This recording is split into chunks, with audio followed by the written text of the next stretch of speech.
करो बेटा मैथ्स और शायद इंग्लिश में। Hello Yeah, right. हाँ Background noise. You may want to move. yeah just one second. Are you able to hear me?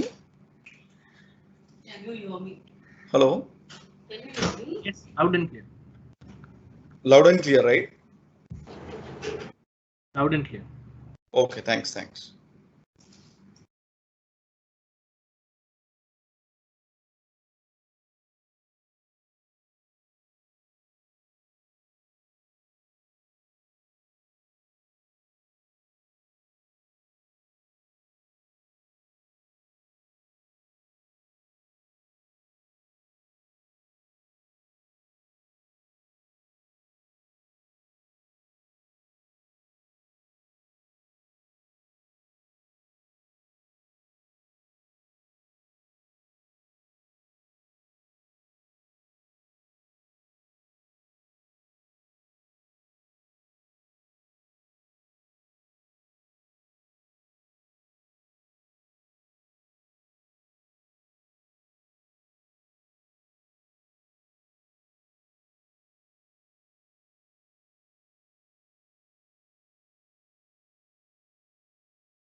Hello.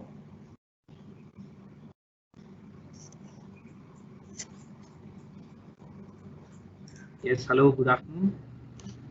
Yeah, hi Vishal here. Yeah, Vishal. I think we're waiting for the audience to come in. So yes. Yeah. How many people have logged in? 200 plus. 200. Are already there? No, no, they will be logging in. Don't worry. Also, Yeah. yeah, we need to keep the disturbance in control till then because you will be audible to the audience.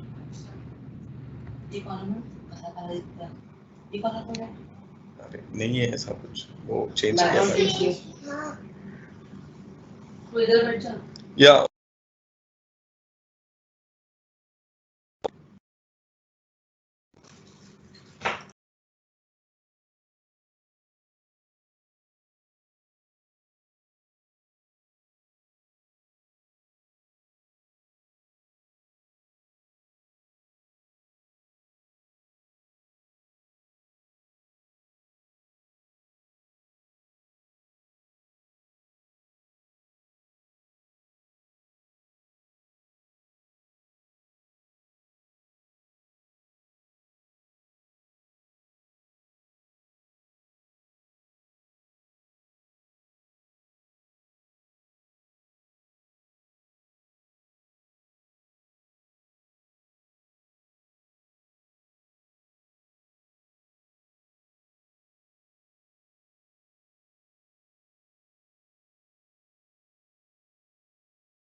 Good afternoon, Vishal ji. How are you? Amit भाई केम छो I'm fine. आप कैसे हैं? बस बस एकदम first class sir everything is set now All set, all set. all set you are in institute Yeah, I am in institute, so I will have better feel like I am in webinar. absolutely correct otherwise generally you operate from home only Because we are coming for the classes, so we just started in the last week. Otherwise, we were taking classes from our home. okay great Through Key.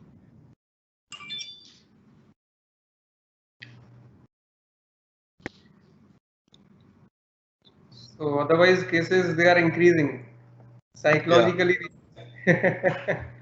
we can't mute the participants We can. so here Keshav has written the please note whatever you speak will be heard by all the audience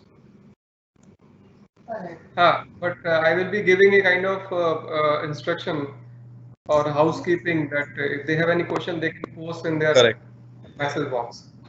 right Present activity is live, so this is going live to the audience as well, those who have joined. okay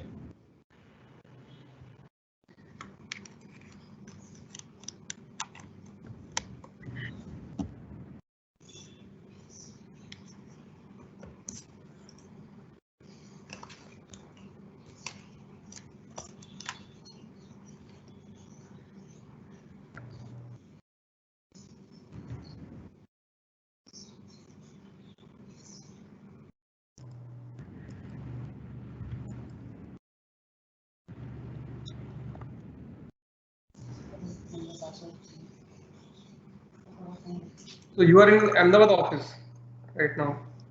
who myself no Bombay phone So 144 just one now. second Amit bhai just one second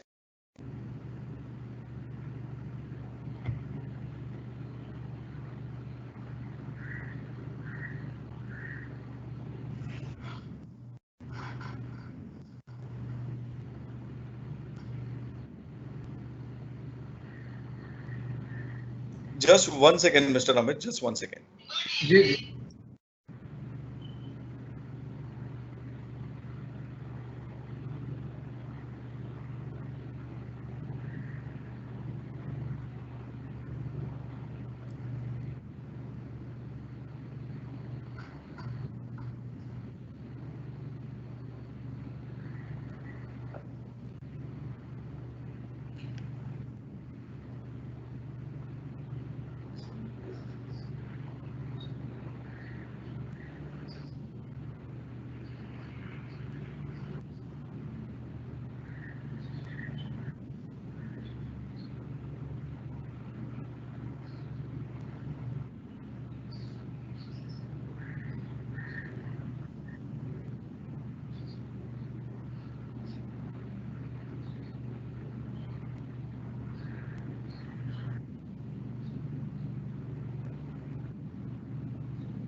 hello, कितने लोग हैं?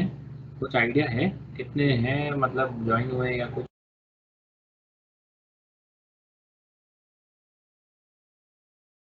Join now. Okay.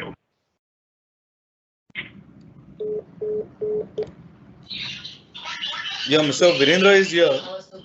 Yeah.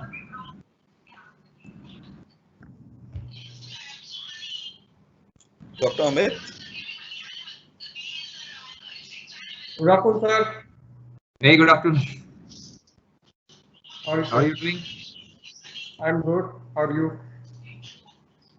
Very good. I'll just try and see if I can share the screen. Correct.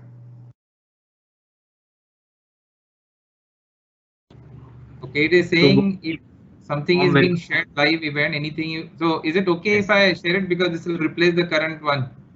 I think we should give about 2 minutes because a lot of people still would be joining, Virendra ji. So Okay, let's okay. give people just about 2 minutes. Yes. Sure. Thank you. Okay.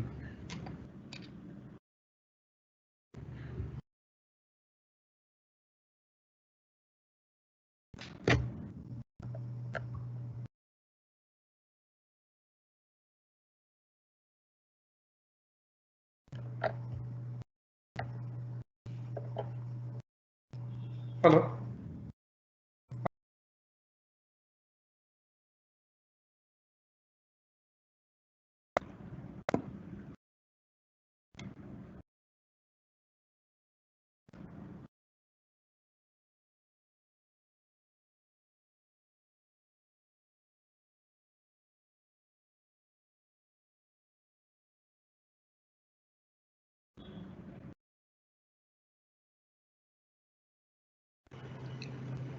shall we start now?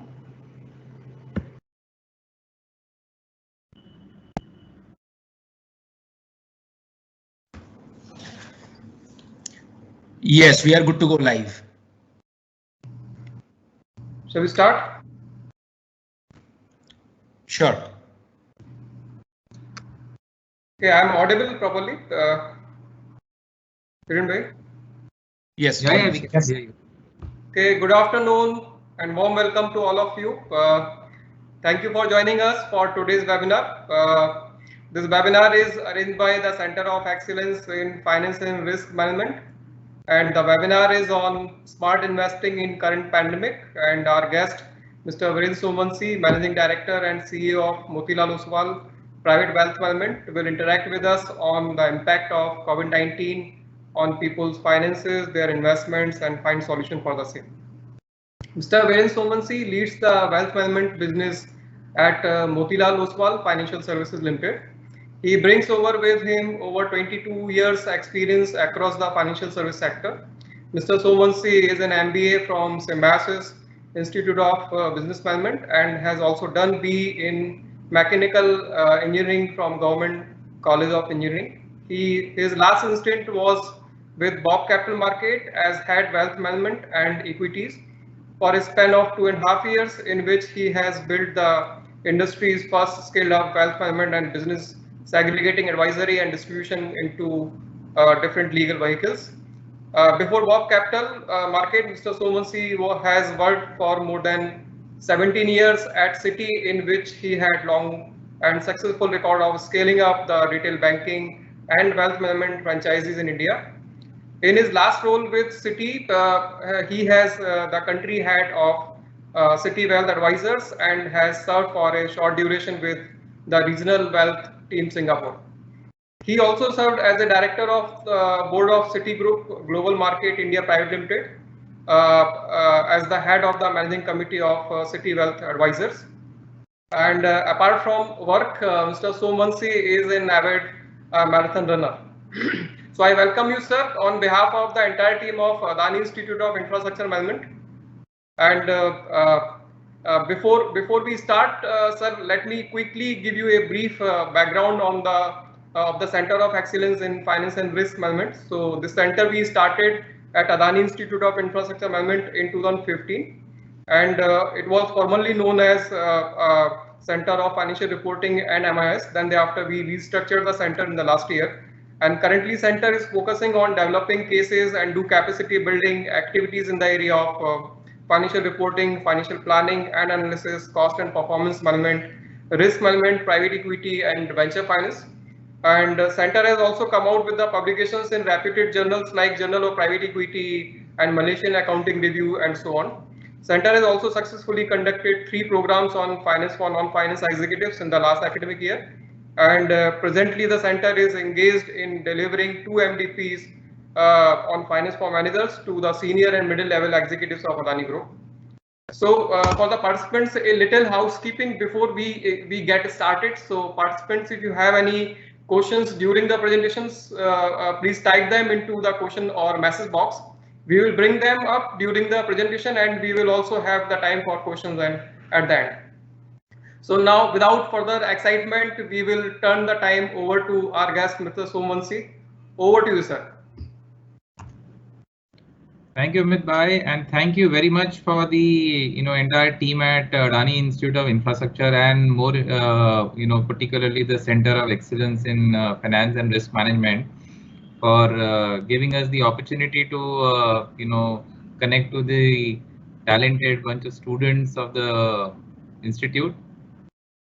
It is always a pleasure to talk to the students because one, a lot of vibrancy, enthusiasm and the energy levels which the student exudes, it brings in a lot more positivity for all of us who cross that age. And 2 is to most importantly, share some of the insights what we have, and in turn also learn the new insights which students have. Ideally I like to do the in-person seminars because you can have an eye contact with these students and get to understand them better and deliver it more personalized. But I think this is what customization is, and this is how all of us have to adapt to the new normal. And since this is the new normal, very happy to conduct this webinar and take everybody through the topic which we have chosen today. I'll just take 1 second to share the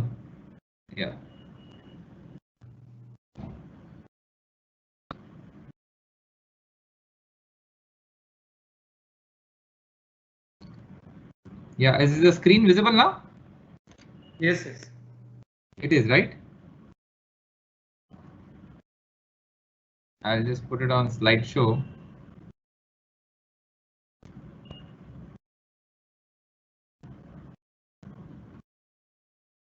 Okay, so coming back to our topic for today, the topic given to all of you is smart investing, and suddenly, you might get surprised of the title in my presentation is only simple investing insights. Now, the interesting thing about this is that, I'm going to share some of the very basic investing insights, which is true for all weather, all cycles, with or without pandemic. But the difference between simple investing insights and smart investing insight is the only one factor that, apart from the 4 things we'll talk today, the 5th thing which makes the simple investing smarter is human behavior. And I cannot but emphasize the importance of human behavior in the investing world. Many of you would have heard this story, and I would like to go back to in an era where the vehicles were not there, and there is this term called as New York fire horses. I don't know how many of you heard this story, that many years back, when there was a fire in any building, these fire horses were always kept ready, where the water tanks were arranged in a carriage, and the fire horses used to pull this water tank and get into the building. They used to jump into the building, and the people used to then splash this water tanker towards dousing the fire in the buildings. Over the years, the horses get trained, and that is how, because they don't then get scared of entering whenever they see a fire. In fact, whenever they see a fire, they were trained in such a way that they jump into the fire to ensure that there's not time left. However, like everything in life, there is a life for everyone, and as the horses get older, they were then moved out of the assignment of getting into the fire, and then these horses were used for normal passenger carriage. However, for all their life, they used to do this job, and then this is the classic story, as they call in New York, as a New York fire horses story, that the passenger carriages, when they were doing their normal activity of moving the passengers from one station to another station or one location to another location, and by chance, if there is a fire which is in and around, then the horses will automatically go towards the fire and try to jump into the fire. Now they are no longer in those roles or the jobs, but they've been conditioned so much in their life that behaviorally they can't avoid getting into the fire, right? And that's where the panic and the crisis happened with all the passengers, or what that is happening to the horses. Now, why this is important example is that it is no different for humans, right? As all of us know, our ancestors used to earn their basic bread and butter through cultivation, right? And at that point of time, when there was no sophisticated technology and GPS systems, the basic occupation was go and hunt in batches of people. So imagine 8-10 people going hunting in a forest, and one of them shouts and screams loudly, "Oh, there's a lion." I mean, the basic instinct was that everybody else will just run back faster than everybody else, right? Now, one of the smarter guys can also think that, oh, is there a lion which is there, or is it just some other noise which is coming? But nobody had the guts to do that, because what if there was a real lion? So the basic instinct was, when there was a crisis, just try to run away from the crisis, because it was survival instincts, right? Now, as humans, we continue the survival instincts so many centuries and decades later, because behaviorally that is exactly what happens when the crisis comes in. So let's go back to 6 months back when this whole crisis in March and April happened. The first reaction when the stock market crash happens is, should we sell everything? Should we just get out of it, because maybe there is further bad news which is awaited, right? That is the first reaction, and that goes back to that, you can't blame ourselves, you have to blame our forefathers for the instinct. Now, this behavior is what really makes the difference between the simple investing and smart investing, right? And we'll come back to this later. For people actually who are very interesting to know about behavioral science, there are many books written, there are many authors who speak about it. And one of the books which I would recommend to all of you is The Art of Thinking Clearly, written by Rolf Dobelli. I'm sure many of you would have also read this book by now.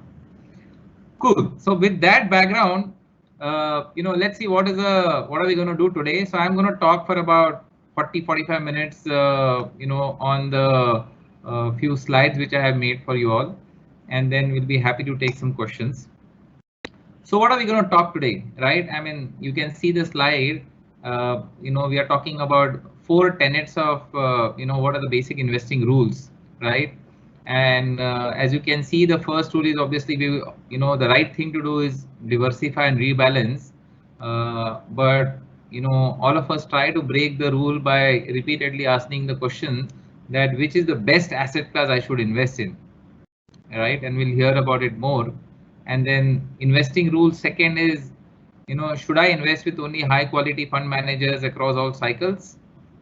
Or, I try to break the rule by investing in the best performing funds. Now we'll understand what do we mean by best performing funds and how does it, break the rule. And third is, all of us know that the best way to invest is, time in the market than timing the market. But in reality, what happens is all of us try to time the entry and exit.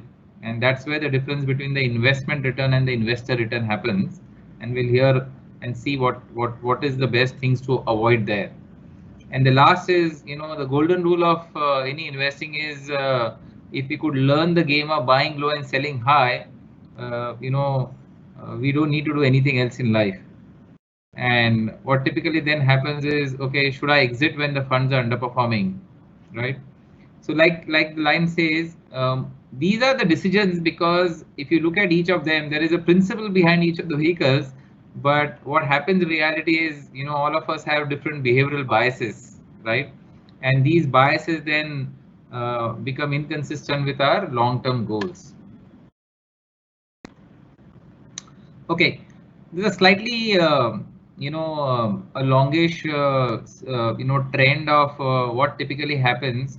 Like you see most of the, corporate balance sheets, and you hear, the results on a quarterly basis with various corporates. Imagine household balance sheet, is something like a corporate balance sheet. And then you relate it to what happens with the GDP growth going forward. Now, if you look at it, in the last 7 years before the crisis happened, which is, let's say between 2013 and 2020, the real private consumption expenditure has grown at an average of 7%. But if you look at the income levels, right, the disposable income levels have posted a CAGR of only 5.5%. So then how is this? So basically, this is also talking about Amdani Athani Kharcha Rupaiya. So who's funding that gap of 1.5%? And that gap, right, is actually a combination of higher household debt, which was taken in the last 7 years, and lower household savings. So at one end, the savings was lower, and therefore people borrowed more to spend even more than what their income level was. Now, this is the trend which also ensured that the consumption therefore goes at a much higher pace. Now, currently, because of the pandemic, obviously we are all seeing a bit of a stress income growth. And there is a cautiousness in the market, and behaviorally many things may change. But what is going to happen because of this is there will be tendency for, you know, more savings, right? And this household saving could massively shift towards financial savings.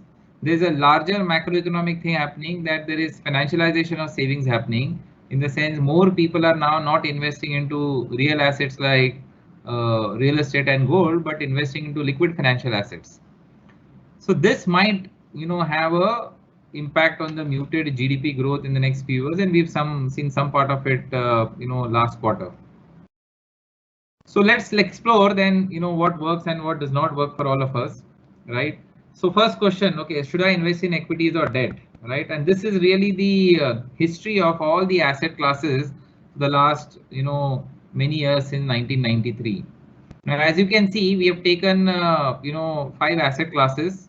We have taken, you know, equity as an asset class to be, you know, and both we've taken investing in domestic markets in India and investing in the international markets in the US, you know, as 2 different, you know, sectors. And then we have, you know, gold, debt and cash.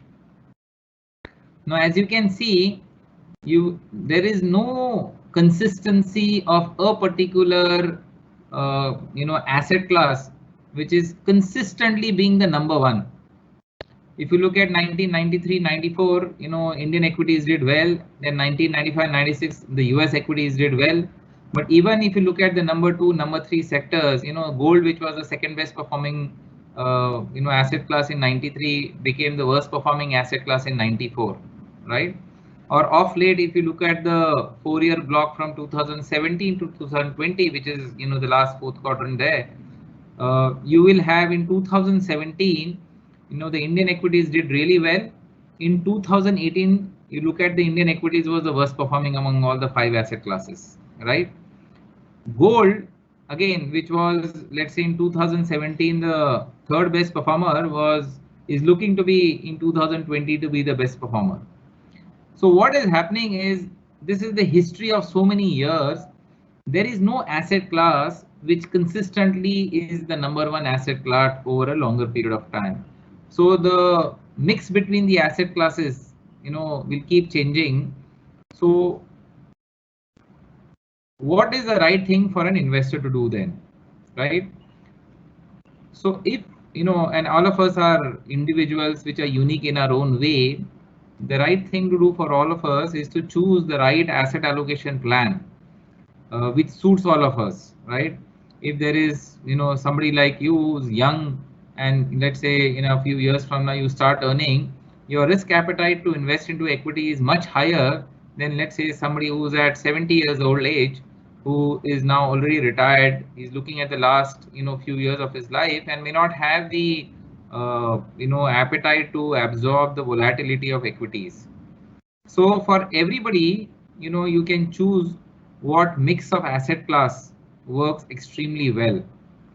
But this is, you know, clearly what we say, that a disciplined asset allocation, if you do across various asset classes, depending on, you know, your risk appetite, the returns which you get as, you know, a portfolio. Let's say we have taken a portfolio here. If you see the white blocks, the white blocks are a portfolio where there is an equal allocation done to each of these 5 asset classes.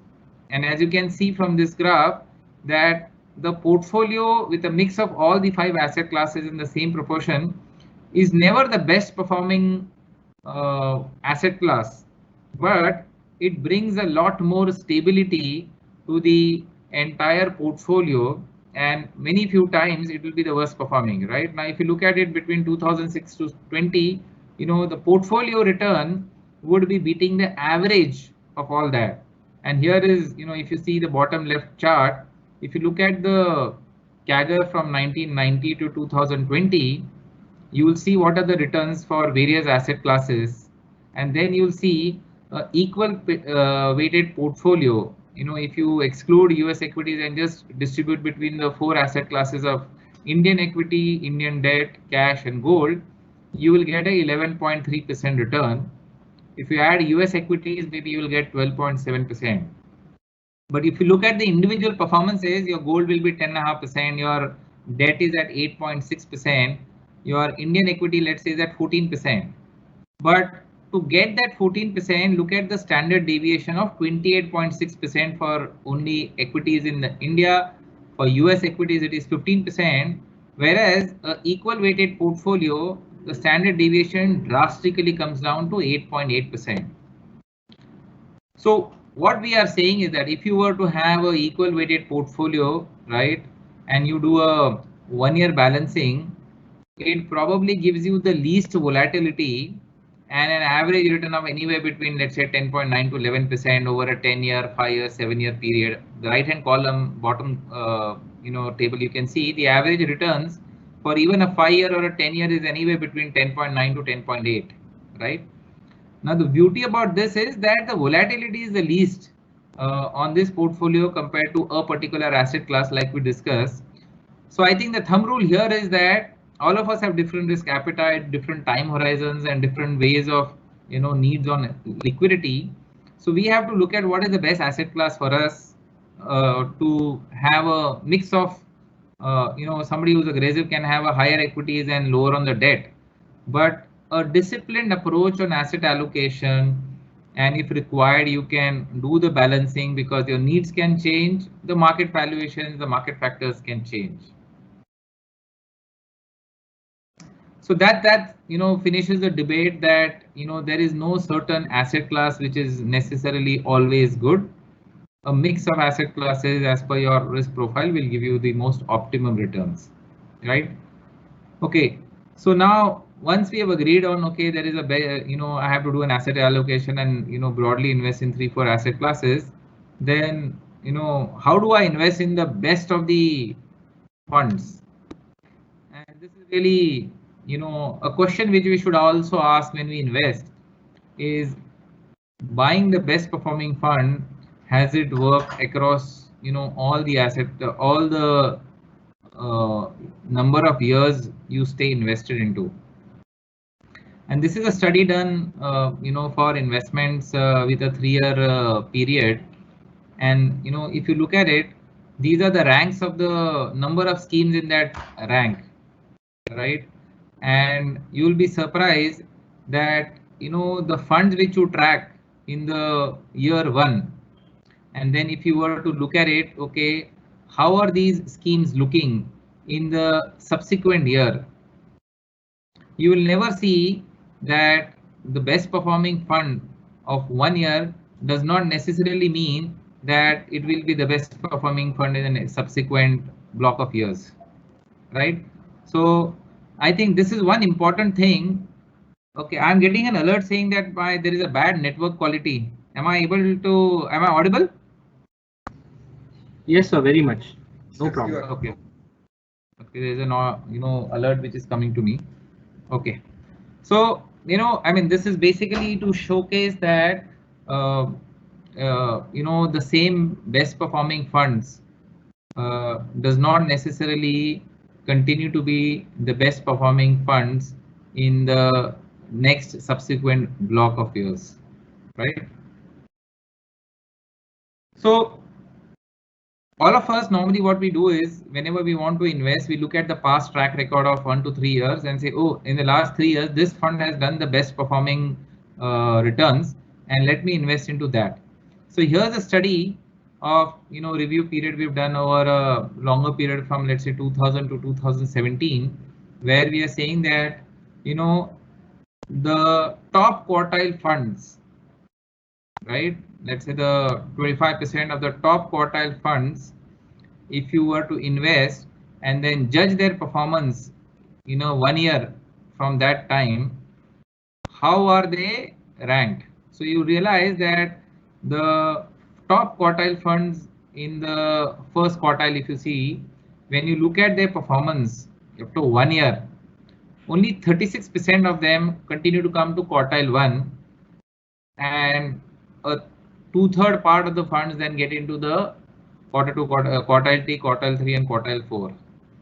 Now, if you do this over a longer period of, let's say, even 3 years, right, which is you invest in the top fund basis of 1 year performance, but you look at their quartile performance 3 years later, is the same thing. Only 33% of the funds remain in quartile 1. Now, if you do these investments basis the 3-year performance and look at the quartile rank even after 3 years, the statistic does not change. So the learning here is that only 1/3 of the funds remain the top performance in the next quartile, right? And hence, whichever fund is doing well in this quartile does not necessarily mean that in a year later that will happen. So what we are trying to showcase here is that good consistent performance happens over a longer period of time, right? Like this slide, if you can see, this is one of our Motilal Oswal's, value PMS strategy. And you look at it, if INR 10 was invested way back in March 2003, over a period of time, it would have moved to about 267, right? With a CAGR of about, 20.7%. Now, if you look at the short-term variations, and you can look both at Nifty and the blue chart, which is the value PMS, it will have volatility because of various situations, various conditions in the marketplace, right? But you should look at it that actively managed fund over a longer period of time, right? So in this case, you can see 63% of the days, the value PMS is outperform on a 1 year rolling basis, right? So, but if you take it short-term performance of just one sector for a particular, okay, I will invest by looking at the last 3 years and then in the next 1 year I won't get returns. That's not the way equity works, because equity returns comes, on a exponential basis. This is also very similar on, HDFC equity fund, a very similar long-term performance of a fund. So, I mean, this was just to share with you that when we do financial planning and advisory for our clients, there is a 4C framework which we use. So we don't necessarily go what is the best performing funds of the past. What we do is we choose the best winning managers. And how do we choose the best winning managers? The winning managers are chosen basis, the 4C framework which is here. And then once the winning managers are chosen, then accordingly we look at, okay, which are the schemes of that winning manager we should look at. Okay, moving on to the third chapter, which is third lesson, which is, how important is staying long term in the market vis-a-vis trying to always time the market, for entry and exit. You would have heard many times somebody says, oh, I have got a tip and okay, this is the best time to enter, and then, what is the best time to exit. Now this is, as you can see from the chart, it basically shows that, if you were to stay fully invested in a particular stock, right? And in this case, we have taken, as Sensex over a longer period of 17 years. So you imagine that from January 2003 to July of 2020, for 17 years, if you were to stay invested into the markets, you would have earned annualized returns of 14.8% for a fully invested portfolio, which is the first bar on the left hand side, right? However, now look at various situations where you are not fully invested because, like COVID has happened, you have known that in the last 13 years we've had Asian financial crisis, we had global financial crisis, we had the September crash, we had many other events where the market was volatile. And if every time you try to time the market by getting in, getting out, there is no guarantee that you will come in at the lowest level and book profits at the highest level, right? So if you miss just the one best month of investment, look at your returns over the 17 years. Returns come from 14.8% to 13.2%, right? Now, if you miss the 5 best months, just look at what happens. Your returns actually come down to half. Just for a long period of 17 years, you just missed the 5 best months to invest, and your returns have come from 14.8% to 9.6%. Now, this is the value of staying invested in those 5 months over a longer period of 17 years. And okay, so what are the best months to invest? History suggests that 2 out of the best 5 months generally have occurred within 1.5 years of the 3 worst months, and at least we have market cycle when the global financial crisis happened, in April and May 2009, were the best months after, again, similar 2-3 periods in 2008 itself. So during the crisis, and we are now going through the, one of the worst crisis ever in the history, right? Even in 2008 was a financial crisis. This is more like a, health crisis, and we will have, continued volatility in the market. There will be questions whether, this trend will continue for the next 2 to 3 years. The Indian economy is not doing well, then how come market is going on the other side? This has happened in every single crisis, right? And this crisis is no different. So the key in investments is, not to time the market and be there for the longer term, because, return. So this is another example of what happens for a, let's say the large cap equity fund returns, right, is about, 18.7% over a pretty long period of time of 18 years. And look at when the money comes the maximum. The highlighted phase, there is this brownish phase which is highlighted in the graph. This is the, rolling 1 year basis Nifty 50 returns. And if you look at the AUM growth and the net inflows, typically what happens is, right, when the markets go down, suddenly you will have huge redemption pressure and, people start withdrawing money. And when people look at the past history and say, okay, now the markets are going up, let's start investing in a big way. So, look at the bottom graph, the maximum amount of funds have come when the performance of the fund was on the peak. Because you've seen, oh, this fund is really grown in the last 3 years now. This is the best time to invest because it has a fantastic track record of investment. So behaviorally, what happens, we don't stick to the market fluctuations which the fund goes through. We as investors will always try to time the market, right? And therefore, over a longer period of time of 18 years, the fund actually is given 18.7% return, which is almost 22x. But you look at the return of the, investor.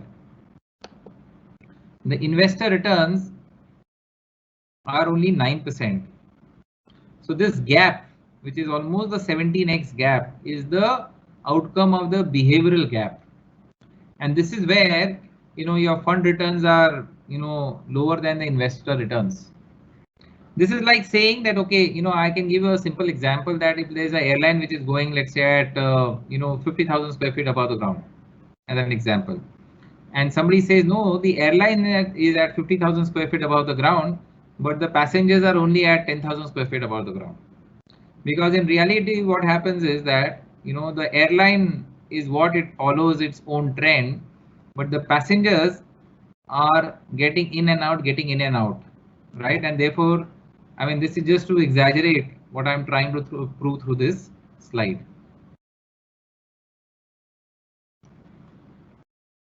And if you look at, this is just to exaggerate the same point which I'm saying through a, real data on the graph, that time reduces volatility. And if somebody really wants to, there's no magic formula to create wealth in the short term. Wealth creation happens really over a pretty long period of time.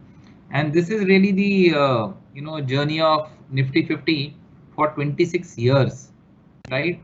Now, this is the beauty. So let's take any example. Okay, let's take an example of this year. Let's say 2000, as you know, the .com crash happened. Now, let's say some unfortunate investor came and invested in the year 1. He had a 15% negative return. Year 2, another 15%, year 3, another 10%. But look at 4. Now, if this guy gets out in one of these 2-3 years, he is going to come with 100 rupees of investment and go out with much lower investment, right? This is CAGR returns. And if you look at the year 4, if he stays invested in the 4th year, he's made 6% annualized returns for each of the last 4 years, right? Now, if the same investor stays on the year 5, he's made 7% annualized return. So he's not only bridged the negatives of the first 2-3 years, he's actually turned positive and given 7% for the last 5 years. Now, this is exactly what happens over a longer period of time, because even if you have invested into the best of the times, the returns will, average out over a longer period. So if you see this graph, over a longer period of time, your returns are anywhere between 11 to 13%, right?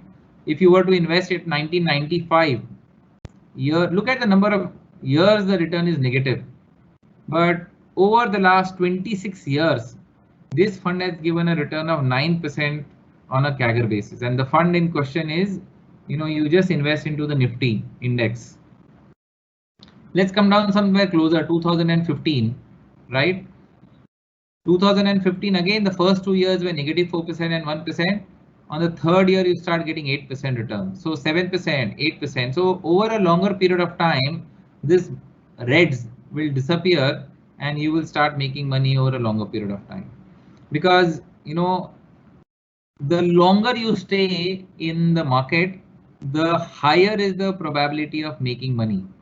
And this table will show you that, look at this. For example, from here onwards, there's not a single observation where there is any negative return, right? So if you were to invest, this is 10 years, right? So if you were to invest in a market for 10 years, you will never ever lose money. In each of these 17 years, irrespective of whenever you invest, 10 years horizon, you will always make money. So there's not a single incident where you lost money over a period of 10 years. Now, if you come down to maybe smaller time of 5 years, there is 95% of the time you made money if you stayed invested for 5 years. But and obviously the longer you stay, then there is zero chance that you would have lost money in equities. This is another example of a HDFC equity fund. Again, very similar example of Nifty, right? So that is, what I had to talk about the third rule. Now let's move to the fourth rule.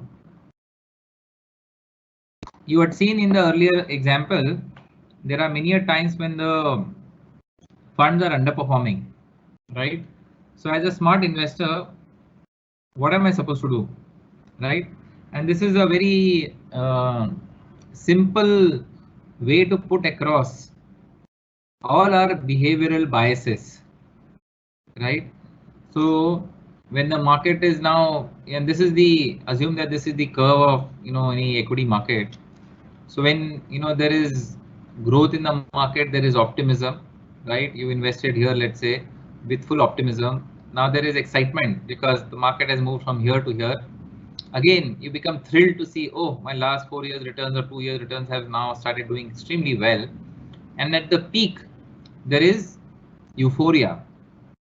Now, obviously, we know that this is the peak only in hindsight, right? But because the market has shown this curve, there is highest interest here. The market is really hot and the interest is even hotter.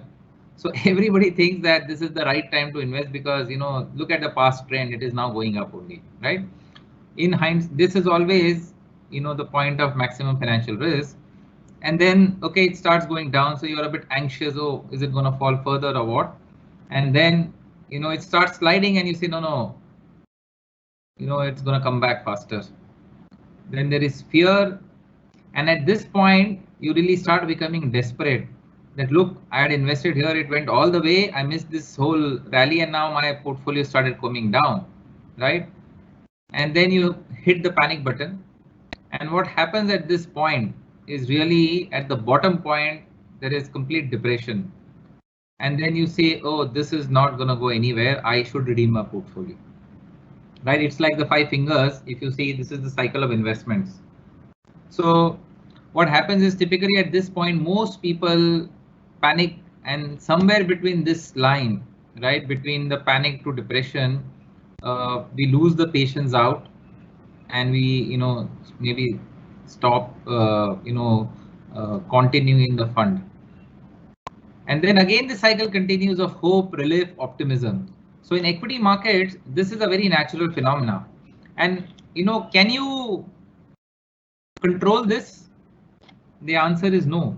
If some of you have read this Stephen Covey's book of 7 Habits of Highly Successful People, it very clearly says that there is something called as the circle of competence, which means whatever is in your control is what you should do. What is not in your control, there's no point in worrying about it. And equity markets, we don't know. All the unknowns will happen tomorrow. Let's say there is a Pakistan can bomb India, which nobody knew when it will happen, right? It can happen. So equity markets will continue to be volatile. Our reaction to that is what makes a smart investor, differentiate from a average investor returns. So I just wanted to, quickly sort of sum it, saying that, okay, markets are cyclical. However, it's difficult to predict the length and the magnitude, right? Because the markets will keep going up and down.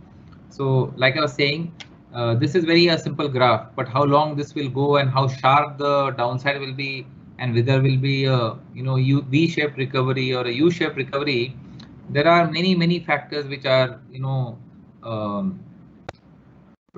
impacting there, right? So what is the best way we should do if things are not in our control? As an investor, we should continue to figure out what is the best asset allocation for me as an individual, depending on my risk appetite, my time horizon, and my investment objective, and then say, okay, asset allocation, like I said, will tide you over the volatility. We also, expect many of our investors to actually put an investment charter, because the moment you put an investment charter, all your decisions then get documented. So what happens is you say, okay, I will want to have, investments into so many sectors, or I don't want a more than 5% in a single exposure stock. And then when the market cycles keeps changing, you stick to the basic discipline of what you have documented, so that the current scenario of market does not dictate the way you should react. And therefore, once we also have the documented thing, we also go back to our clients and say, look, this is what you had mentioned when everything was hunky dory, and we should stick to this discipline. That is where, I'm giving examples in March and April when this happened, when the panic happened, we went back to the clients with our investment charter and say, if you don't need money right now as per the charter, then you should ride the volatility. And from that bottom to now, it's a different picture altogether. And then you have to choose the right wealth managers, the fund managers, like I said, where you have different styles there are growth styles, there are value styles. So in a portfolio, you should have complementary styles of very good quality fund managers, and you have to stay put even if there is underperformance, because underperformance will happen for a shorter period of time. But like you saw in the past few slides, good funds with good fund management will continue to give good returns over a longer period of time. And you have to invest time in the markets. You cannot keep saying that, okay, I'll keep going in, going out, going in, going out, because if you miss the 5 best months over a 17-year time period, your returns have come down to half. So I think the simple message I would like to give to all of you is that, like Charlie Munger has actually said, investing is very simple, but it is not easy. And why he says it is not easy is because the rules are very simple, but our behavioral biases make it more complex. So the more simple you keep in your head and mind and behaviorally, the better it is. You would have also, heard Morgan Housel, who is one of, who's written a book very recently called as The Psychology of Money, right? Who's a avid writer on human behavior. Morgan also talks that in savings, you should be pessimistic, as if everything will go wrong today, right? So when you're saving, you should be very pessimistic, but when you're investing, you should be very optimistic. And to quote my last slide on what Warren Buffett really says, that we don't have to be smarter than the rest, but more disciplined than the rest. So you need a reasonable amount of intelligence, but the temperament is 90% of it, right? So you don't need to be really intelligent to figure out how to make money in markets. I think patience is a larger part of it. So that's it from my side. Happy to take any questions if you want, if you have. Yeah, so thank you. There is a question from Mr. Misha. So he's asking like, how has the IPO scenario changed in the pandemic? What about the CMS IPO? Okay, so I'm gonna avoid specific stocks, but what happens is that the need to raise cash or the need to get more money is the highest when there is crisis, right? Now the challenge for people who want to raise money is that will they get the best valuations at that point up. So if the market mood is very depressed, then one thinks that, oh, if the market mood is really not that great, then for a company like mine, will I get the best valuation? And when the market mood is a bit euphoric, right, where because markets are forward looking, right? So if the forward looking view is that, okay, markets are looking forward and my business model is gonna get benefited over the next 2 to 3 years, and the current mood is euphoric, then you get better valuations. So you've seen some few IPOs coming now, right? I mean, the Happy Mind IPO was, one of the best post-market gains. The second best actually in the entire history. And then we have another 3-4 IPOs. Rosari Biotech was good. That also had a very good listing. We had 2-3 more IPOs which are already in the pipeline, which is will get listed in the next few days, and there are some more to come. Now this is exactly what happens, that when there are euphoria, you will see the IPOs coming in. One question which I want to also preempt from others before somebody asks me, which many of our clients are asking, that if the GDP actually is going down, if the economy is not looking good, there is a lot more pain in the ground level, and why are the market scaling higher levels from where it is? I think a simple answer to that is the constituents of the GDP and the constituents of the markets are very different things, right? So as an example, when I say that 12% of the GDP is only reflected into the equity markets. So when you look at the GDP, it is past data. And when you look at the markets, markets are forward looking. So let's consider in the Q1, the GDP degrowth was almost 24%, right? The construction sector went down by 40%. The real estate went down by almost 25%. Now both these sectors have a zero representation into the Nifty 50 stocks, which means there is no listed stock in Nifty 50 which can represent a real estate or a construction sector. So how can the sector's pain then can get reflected into Nifty 50? Similarly, Infosys is one of the top stocks in the index. A large part of Infosys revenues comes from IT companies which are based outside of India, in the US and Europe and many other places. Now, because of the pandemic, let's say as an example, if people think that automation is the only way to go forward and I need to spend on technology more, and if Infosys were to get more orders, I mean, their stock is a reflection of what their model is. It will not reflect the pain which the textile worker or the textile business is going through in India. Because again, textile, another good example that we don't have a single stock in textiles which is listed in Nifty 50, right? So one is markets do not have the entire representation of what is happening in the economy, because economy is a lot more unorganized. Markets are only about listed stocks. And number two, the composition is different. And three, there is only 10% roughly about the household saving which gets invested into equity markets in India. In markets like US, it's almost 45% of the household savings get invested into the equity market. So there's a lot of difference also of how much money actually goes in equity markets. So equity markets are a very small proportion of the overall economy. However, as smart investors, you'll always have opportunities on stocks which will benefit because of COVID. So there are sectors like all of us know, airlines, travel, tourism, these are the impacted sectors, but there are many other sectors which actually positively get benefited, of the markets. So to give you a few examples, the pharma, healthcare, insurance, these are sectors, chemical manufacturing, APIs.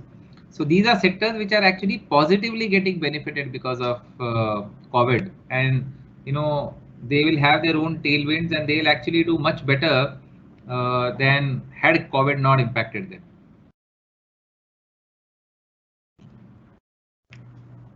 Thank you, sir. There is question from Dakshesh. What are the particular reasons that asset classes changes year to year? Okay. Okay. So the performance of a particular asset class has a lot to do with the factors which govern that asset class, right? So let's say, as an example, you've talked enough of equity. Let's say talk about debt, right? Why should the debt fund returns change year on year? So debt funds return is a function of the interest rates prevailing in the market. It is function of the credit risk prevailing in the market. So today RBI decides that the interest rate should come down. It will benefit the debt industry. Now suddenly, you realize that economy is now growing well, everything is hunky dory. Then RBI says, okay, now we need to lift the interest rates. When the interest rates were to be lifted, we'll suddenly have the debt funds going negative, right? At least the long duration ones, or it is not favorable to the debt markets. Or you take another, we gave an example of gold, right? I mean, gold is an asset class. In the last 40 years, there is no new mine which has got manufactured or identified. So the supply of gold is the same for the last 40 years, but the demand fluctuates from year to year, situation to situation. So every time there is crisis, all the global central banks go and buy gold, and the demand for gold goes up, and suddenly the prices of the gold go up. When the economy is in the best of the shape, then the gold prices will go down. So actually, gold and equities are inversely correlated to each other. In times of good times, when everything is hunky dory, the equities go up and the gold prices go down. At times when there is very, very high concern, then a gold investment looks to be much lesser risky. That does not mean that they are inversely proportional to each other, but there are forces which govern that. Okay, thank you, sir. So there is question from there has been a sharp rise in the customer base of discount brokerage firms. How does this affect the bigger players in the space? Very good question.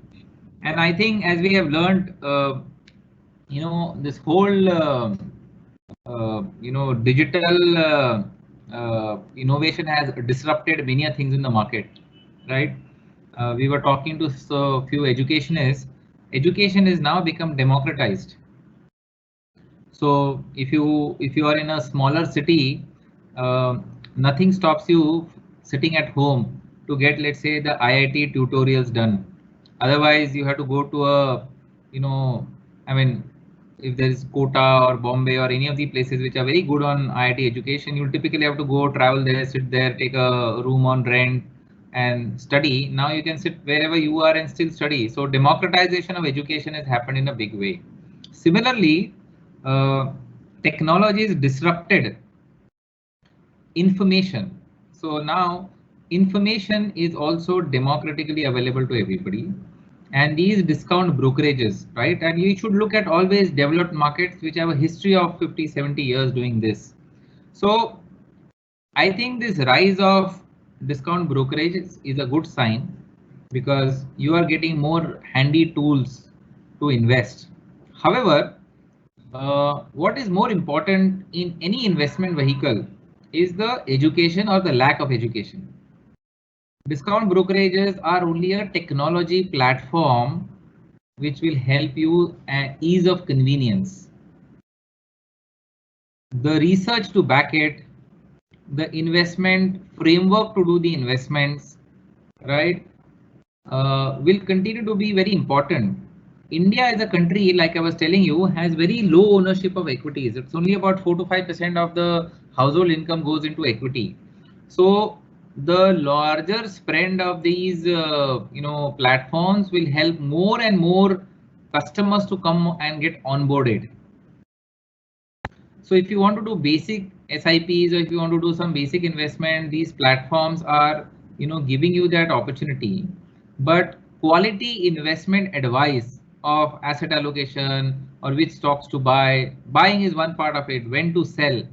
So the model which we see in the future is a blended model. You will have great platforms, but you will also need human interactions to give you superior advice on what is the right thing to do. So at one end, you are having these discount brokerages also growing faster because, like I said, the penetration on equity ownership will continue to grow in India. This will also put a lot more pressure on the established broking houses to also beef up their platforms, right? So platform will be an enabler to get onboarded, but the quality of investment advice will continue to be the differentiator. So now next question is coming from different direction. So will cryptocurrency take over the stock market in future? So, difficult to say. There's no easy answer here because one, it is not a regulated currency. It is a very different way to say that, okay, I can buy bitcoins which are acceptable by, we've seen the disruption happening from a physical cash to credit cards, and from credit cards to Paytms and the Google Pays, right? So this is obviously one step further in the direction of Bitcoin or cryptocurrency is more a end of what the new technology disruption on blockchain is going to do. But will it replace the the way of doing business? The chances are yes, but a lot of it depends on regulations. Right now, the Indian regulation does not allow it. There are risks associated with it. And one of the things we all have learned with technology is that as the technology becomes higher, the cyber security becomes even more difficult, because all of us use social media and we know the backlash of the social media also. So when you use these digital currencies, the risk framework has to be first made robust before actually it becomes more popular. Shall I take one more question, one or two more questions? Yeah. So what is your outlook on the airline industry in the short, medium, and long term? See, the airline industry is a very high infrastructure led industry, if you look at it, because unlike let's say a new age technology industry, airlines industry employ a lot many people and it has heavy infrastructure. So the cost of the flight or the plane and the ecosystem which builds around it in terms of the maintenance, in terms of the routing, in terms of specialization. It's easy to drive a truck than driving a plane, right? So the specialization of the manpower comes into picture. It's easy to maintain a tractor than to maintain an airline, right? And then the demand in a country like India will continue to grow. So the forces of growth for the airlines are very much there in a country like India, because the government's plan is also now to through the Udan scheme connect smaller cities, right? So we had the tier 2, tier 3 cities connecting to the metros. The second phase is the tier 2, tier 3 cities connecting within themselves, right? So a tier 2 town flight moving to another tier 2 flight is a great way to increase the pie. So I am very clear that the pie of airlines or aviation in this country is only going to grow, because there are many more people who are in smaller cities, would not want to waste, particularly for business reasons or emergency reasons, and travel has become really affordable. The train travel for a second AC and a flight travel in many of the destinations is more or less now similar. At 2,000 rupees, you can travel in smaller destinations. So with the requisite infrastructure coming up, the industry's fortunes are good. However, the variables in this sector are the fuel prices, which is the biggest variable, and globally as the fuel prices go up or down, the fortunes of the industry keeps going up and down, right? I think this is frankly a more of a anecdotal phase which we are going through, where the travel is completely banned. I think sooner than later, when the skies get opened, both your domestic and international travel will only going to increase. And you see, every time we want to travel, we don't get a ticket which is, on the last minute. The airline gets fully booked, right? So I think in a country like India, to my knowledge, the airline industry is definitely, gonna increase the pie for the whole industry. The operating environment may differ depending on how cost efficient each airline is and how best they can manage their fleet management and so on and so forth. Thanks. Sir, how much more upside in pharma you see? Again, today pharma index was up 5%, and this is clearly the best sector in this bull run. Which other sectors you see will outperform? So this is the question from Mr. Sunny Arora. He is from our group. Okay, so I'm not a fund manager or a sector specialist to talk about a particular sector, but I can tell you broadly what our house view is. That if you look at the history of IT and pharma as a sector, right? They are supposed to be the stability sectors. So pharma actually had underperformed over the last 2 to 3 years. If you go back to the history of 2, 3, 4 years, pharma sector was and whether it is pharma, whether it is IT, whether it is FMCG, they are supposed to be the stable conservative sectors. Now, because of the COVID situation, yes, you'll suddenly see all the stocks, if you look at in the last 6 months, have more than doubled, right? There is increased reasoning for that. The investment into pharma research is only going to go up. However, like I gave you the example of oil in the airline industry, the fortunes of the pharma industry is also dependent a lot more on the US FDA approvals for the fund for pharma companies which export a lot of it, right? And the US FDA regulations, change pretty frequently, and therefore, but coming back to specifics on, do we see a growth in the, from here on? See, pharma is about 3.5–4% of the index. It is going to grow. But financial services, let's say, is about 35 to 36% of the index. So is pharma going to replace or come closer to financial services in terms of weightage in the Nifty index? The answer is no. It will continue to be a niche sector. But yeah, there is always a room for stock specific and sector specific to grow from there. Thanks. But other sectors which we feel that which can grow from here on are, healthcare more than pharma. I think the broader healthcare sector.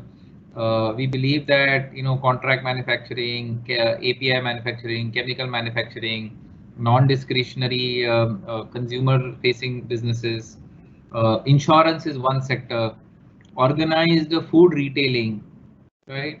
A case like a Domino's Pizza.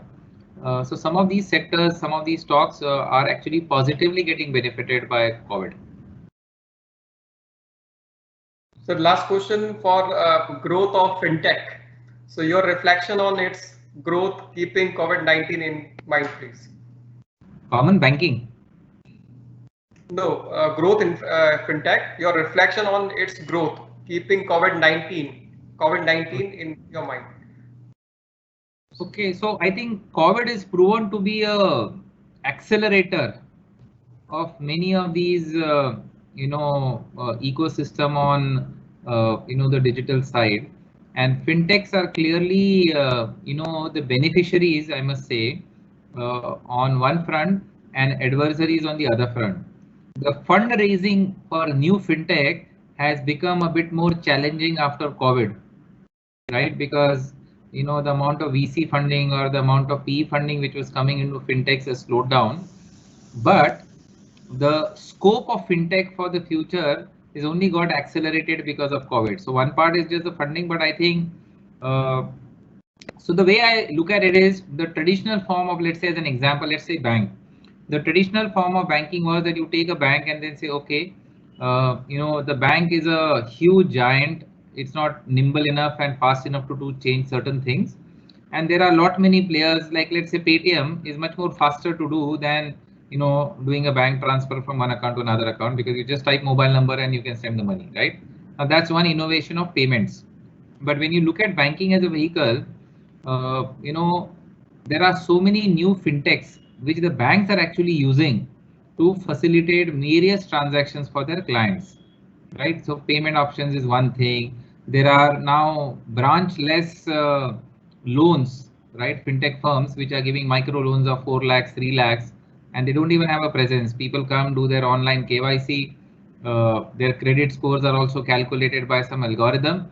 And if you're eligible, you get a loan. There is no face-to-face discussion also, and you're expected to pay back in a certain time frame because there is a certain amount of credit check or a history you have. So as the credit bureau in the country is going up, as the availability of information like Aadhaar and so many biometric checkups and many other things are coming for individuals, the fintech story in India is here to stay, and it will grow faster than what you've seen in the last decade, because the rate at which machine learning, the rate at which your new technology trends. I mean, yesterday you saw there is a cloud computing company in the US, which got listed, and it got massive valuations because the revenues of that company is doubling. The profits are nowhere clear. I mean, we all know that Amazon made no money for so many years, but it continues to be the world's best market cap company, right? If you look at the top 5 stocks in the US or the global best market 5 top stocks, they were non-existent 15-20 years back. These are companies which have innovated and come and they've squashed the marketplace. So look at Reliance as an example, right? I mean, Reliance is also repositioning itself more like a digital and it got money from Facebook and Google and all that, $25 billion, not because it was a petrochemical giant and a cash cow or a monopolistic company, but because it is trying to foray into digital or trying to get into retail space today. So I think fintech story is here to stay. A lot of future there. A hell lot of innovations will happen, and it is already happening. And anybody who has to be successful, they will have to, as an organization level, imbibe all these fintechs as enablers to their business models. Thank you, sir. So I think it looks like we have covered almost all questions. Sir, is there anything else you would like to cover before we wrap up? No, I think it was a exciting time spent with all of you, and I think enjoyed the questions also which came in. People, I could see there was a lot of excitement to know what all various questions are there. So I hope I've answered all their questions. Yeah, so I would like to invite my student Rishu. She is second year student of the program. Rishu, is you there? Yes, sir. Thank you, sir. It was a very fascinating and engaging session. I would like to thank Mr. Somvanshi for taking out his precious time and putting up his efforts in enlightening us with the best of his knowledge on how can we make smart investment during this period. So far, what we learned from you is that during a situation like COVID-19 pandemic, what is a reaction we normally receive? Normally, people would think of selling everything, or they'll think what has to be the basic investing cycle or rule that they need to follow. So what you explained and what we learned is the 4 basic investing rules. The first is the diversify and rebalance. History of past many years shows that no asset class is consistent, and so what is the right thing to do in such a situation is the best is to choose right asset allocation plan. A disciplined asset allocation smoothens the investment journey. Second rule is invest with good quality funds. Best performing funds in 1 year does not need to be the best in subsequent block of years. A good consistent performance, it happens over a longer period of time, which leads to wealth creation driven by scales. And equity returns comes on exponential basis. You told us 4C framework for equity manager selection that helps in the best winning managers. The third rule you told us is invest time in the market. You told us about the best months. You told us that how time reduces volatility with the example of journey of Nifty 50 for 26 years. The fourth rule that you told us is buy low and sell high. Funds are underperforming, and so smart way is to stay off the emotional roller coaster. There comes a point euphoria, which means a point of maximum financial risk and maximum interest. And you told us about the curve, hope, relief, and optimism, which is not always controllable. There comes a situation of panic to depression that leads to loss of the patients. And at the last, you told that we do not have to be smarter to invest, but we have to be more disciplined to invest. And for saving, we need to be pessimistic, and for investing, we need to be optimistic. And last but not the least, a big thanks to all our guests and participants who contributed their time and effort in making this event a success. Thank you all. Thank you, sir. Over to you, Amit. Thank you. Thank you, sir. Thank you. Thank you so much. On my own behalf, I extend a very hearty thank to you for gracing your important work and sharing with us your experience and opinions for that. Thank you so much. Thank you. Thank you very much. Really enjoyed with you all. Thank you. Thank you. Thank you. Thank you, Vishalji. Thank you so much.